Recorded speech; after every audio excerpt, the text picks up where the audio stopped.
বান্ধবীর কাছে ৫ বছরের সংসারটা ভিক্ষা চেয়েছিলাম। যার জন্য আমি এত কিছু করেছি, সে আমার ক্ষতি করতে একটিবারের জন্যও ভাবল না। আমার কাছে যখন যেভাবে সাহায্য চেয়েছে, আমি আমার সবটুকু দিয়ে তাকে তখন সেভাবেই সাহায্য করেছি।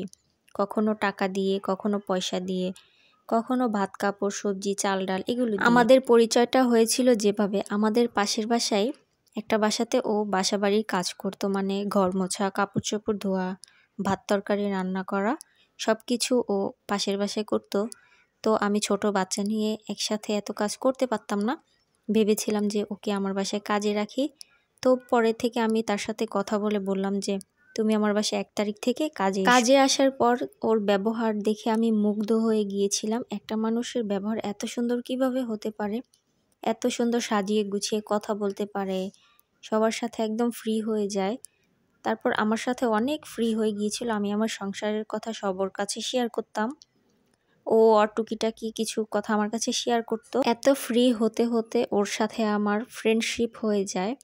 তারপর ফ্রেন্ডশিপ হওয়ার পর ক্লোজ ফ্রেন্ড হয়ে যায়। আমার স্বামী এগুলো একদমই পছন্দ করতো না। আমাকে অনেক বকাঝকা করতো। আমাকে বুঝিয়েছো, আমি বুঝিনি। তারপর এগুলো নিয়ে অনেক ঝামেলা হতো। আমি বললাম যে চুপ করো, না বেশি বুঝো না। ও আমার বান্ধবী, ও আমার বোনের মতো, সব কিছু ওর কাছে আমি শেয়ার করি। ওর মন অনেক ভালো, ও অনেক ভালো। আমার স্বামী বলল যে বিপদে পড়লে বুঝবা, এই মেয়ে তোমার সর্বনাশ করে ছাড়বে। আমার কথা মিলিয়ে নিও।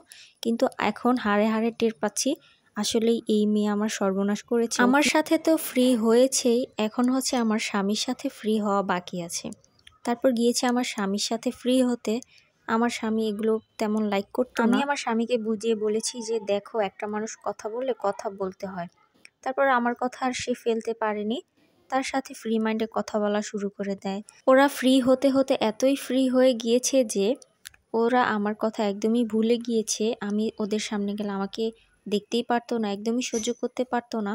দেখতাম যে আমার স্বামীও আমাকে একদম বিরক্ত বোধ করতো। এই কথাটা ভেবে এখনো আমার কান্না পায়। একটা মেয়ে কিভাবে এত বোকা হতে পারে, আমি কিভাবে এত বোকা ছিলাম যে নিজের স্বামীকে অন্য মেয়ের হাতে তুলে দিয়েছি।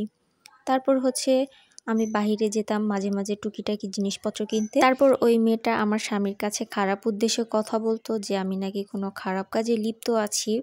অনেক আজে বাজে কথা বলে আমার স্বামীর মন নষ্ট করে দিয়েছে। তারপর আমার প্রতি তার মন উঠে গিয়েছে, এমনকি সে আমাকে ডিভোর্সও দিতে চেয়েছে এবং ডিভোর্স দিয়ে সে অন্য মেয়েকে বিয়ে করবে, মানে ওই কাজের মেয়েটাকেই বিয়ে করবে। আমি আমার বান্ধবীকে বলেছিলাম যে দেখো, তুমি আমার সংসারটা নষ্ট করো না, ৫ বছরের সংসার, আমার একটা বাচ্চাও আছে। কিন্তু সে আমার কথা কিছুতেই শুনলো না। তারপর আমাকে ডিভোর্স দিয়ে ওই কাজের মেয়েটাকে বিয়ে করে নিল। আল্লাহর কি লীলা খেলা, তাই না? ২-১ মাস যেতে না যেতেই ওই কাজের মেয়েটাকেই আবার ডিভোর্স দিয়ে দিয়েছে আমার স্বামী।